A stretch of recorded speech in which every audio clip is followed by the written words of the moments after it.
Saya ini udah 2 periode Pak ya, jadi pimpinan KPK. Yang pertama dengan Undang-Undang KPK yang lama, dan yang periode yang sekarang dengan Undang-Undang KPK yang baru. Jadi saya sering ditanya, sebelum dan sesudah perubahan undang-undang itu apakah ada bedanya? Ya, sampai sekarang isu itu masih sering dipertanyakan. Seolah-olah undang-undang KPK yang sekarang ini ada pelemahan. Ya. Bapak sekalian, selama 8 tahun lebih saya di KPK, kegiatan yang saya lakukan nyaris tidak berubah. Saya tiap pagi berangkat jam 7, pulang paling cepat saya setelah maghrib, kan begitu.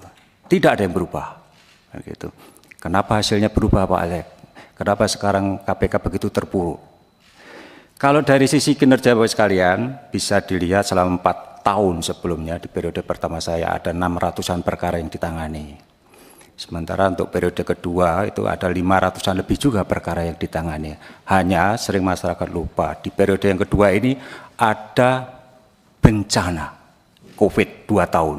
Praktis selama 2 tahun itu kekuatan pegawai KPK hanya sekitar 25–50%. Itu pun masih bisa kami tangani 500-an perkara.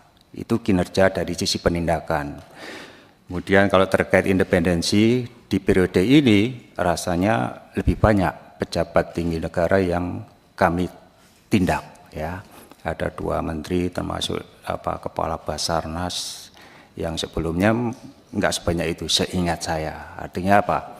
Ya sebetulnya dalam penanganan perkara penindakan, independensi dari intervensi eksekutif maupun lembaga-lembaga yang lain secara kepada pimpinan, saya sampaikan ke pimpinan saya pastikan tidak ada. 8 tahun saya di KPK dan tidak pernah sekalipun saya dihubungi untuk menghentikan perkara-perkara tertentu. Tapi apakah ada intervensi di dalam penanganan perkara? Nah, Bapak sekalian, problem di KPK ini kalau boleh saya sampaikan ada beberapa ya, menyangkut kelembagaan, mungkin juga regulasi, kemudian SDM. Ya. Dari sisi kelembagaan, tidak seperti di negara-negara lain yang saya sebutkan, misalnya yang berhasil dalam pemberantasan korupsi Singapura atau Hong Kong. Mereka hanya punya 1 lembaga yang menangani perkara korupsi. Ya. Singapura CPIB, Hong Kong ICAC. Seluruh isu terkait korupsi mereka yang menangani. Sedangkan kalau di KPK ada 3 lembaga, Bapak sekalian. KPK, Polri, Polisi, dan Kejaksaan. Memang di dalam Undang-Undang KPK yang lama maupun yang baru ada fungsi koordinasi dan supervisi. Ya, apakah berjalan dengan baik? Harus saya sampaikan Bapak sekalian, tidak berjalan dengan baik. Ego sektoral masih ada. Masih ada. Kalau kami menangkap jaksa atau menangani jaksa misalnya, tiba-tiba dari pihak kejaksaan menutup pintu koordinasi supervisi. Sulit. Mungkin juga dengan kepolisian demikian. Ya. Jadi Bapak sekalian, ini persoalan ya, persoalan ketika kita berbicara pemberantasan korupsi ke depan. Saya khawatir Bapak sekalian dengan mekanisme seperti ini, saya terus terang ya tidak yakin kita akan berhasil memberantas korupsi. Dan saya harus mengakui ya secara pribadi, 8 tahun saya di KPK kalau ditanya apakah Pak Alek berhasil, saya tidak akan sungkan-sungkan, saya gagal memberantas korupsi Bapak sekalian, gagal. Itu kan. Paling tidak kalau dilihat dari indeks persepsi korupsi, saya masih ingat tahun 2015 pertama kali saya masuk di KPK, IPK itu 34, sempat naik menjadi angka 40. Sekarang kembali lagi di titik 34. Ya. Kalau bicara IPK, masyarakat menyorot KPK, pada banyak aspek lain selain korupsi yang menjadi domainnya KPK. Ya.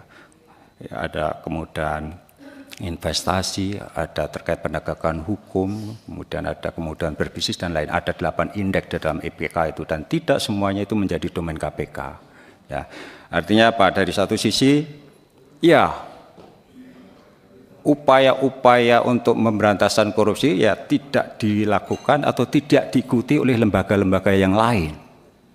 Ini yang kami potret Bapak sekalian ya. Tidak ada perubahan mindset kelembagaan maupun secara individual, ya, integritas terutama integritas kelembagaan dan integritas pribadi tidak banyak berubah, ya, tidak banyak berubah. Ya. Jadi bahkan boleh saya sampaikan juga, ya, beberapa tahun terakhir ada yang menyampaikan kondisinya ini kembali lagi sebelum reformasi atau ya parahnya seperti itu, gitu kan. Orang menjadi tidak takut lagi, ya, melakukan korupsi, ya. Dan risiko korupsi itu sangat rendah, Bapak sekalian. Risiko korupsi itu sangat rendah. Ketahuannya itu kecil sekali kemungkinannya. Tidak seperti kalau investasi high risk high income.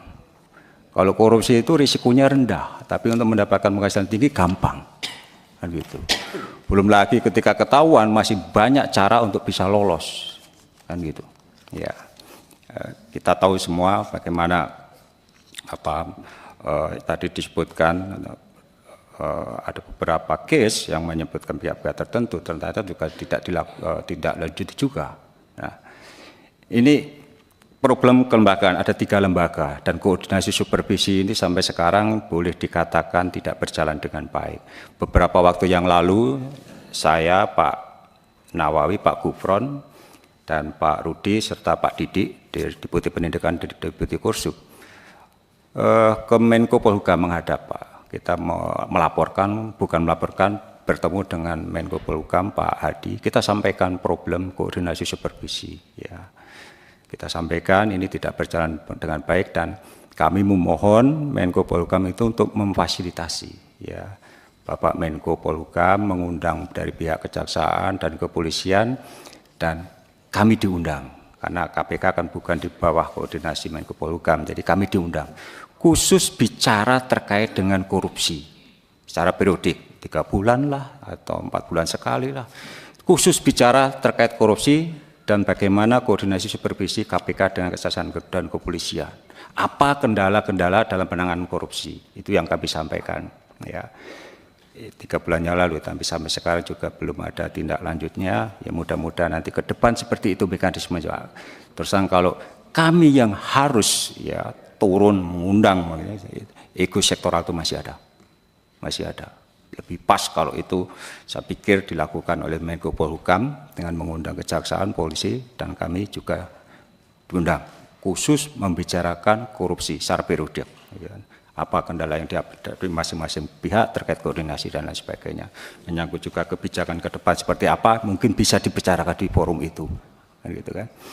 Bapak sekalian, kemudian kalau terkait dengan regulasi, ya kemarin Pak Bambang menyampaikan, ya, kemungkinan ada revisi Undang-Undang KPK. Ya baik-baik saja, Pak. Karena memang di dalam Undang-Undang KPK masih ada hal-hal yang perlu ditegaskan lagi. Taruhlah misalnya terkait peran Dewas seperti apa. Sampai sekarang tupoksi Dewas itu, ya kami masih di dalam undang-undang seperti apa dan praktiknya seperti apa. Saya melihat, Bapak sekalian, peran Dewas sekarang ini bersinggungan dengan peran inspektorat. Ya, Dewas itu sangat detail. Dia bisa langsung memerintahkan struktural KPK hanya pemberitahuan ke pimpinan. Jadi kadang saya berseloroh, KPK periode ini dipimpin oleh 10 orang. 5 pimpinan dan 5 Dewas. Karena Dewas bisa meminta pada pejabat-pejabat di KPK itu tanpa atau hanya sekedar pemberitahuan ke pimpinan, gitu kan. Tidak melalui pimpinan tetapi surat langsung ke masing-masing kedeputian, ya, kemudian pemberitahuan suratnya ke pimpinan, kan begitu. Nah, artinya apa? Ya kalau cara kerjanya seperti ini, ya mereka bisa memerintahkan, kan berarti memerintahkan kepada selatan dan ya pimpinan hanya sekedar diberitahu apa usaha kami, apakah kami akan melarang? Sebetulnya tidak ada, kami tidak pernah membatasi, kami tidak pernah melarang. Ya.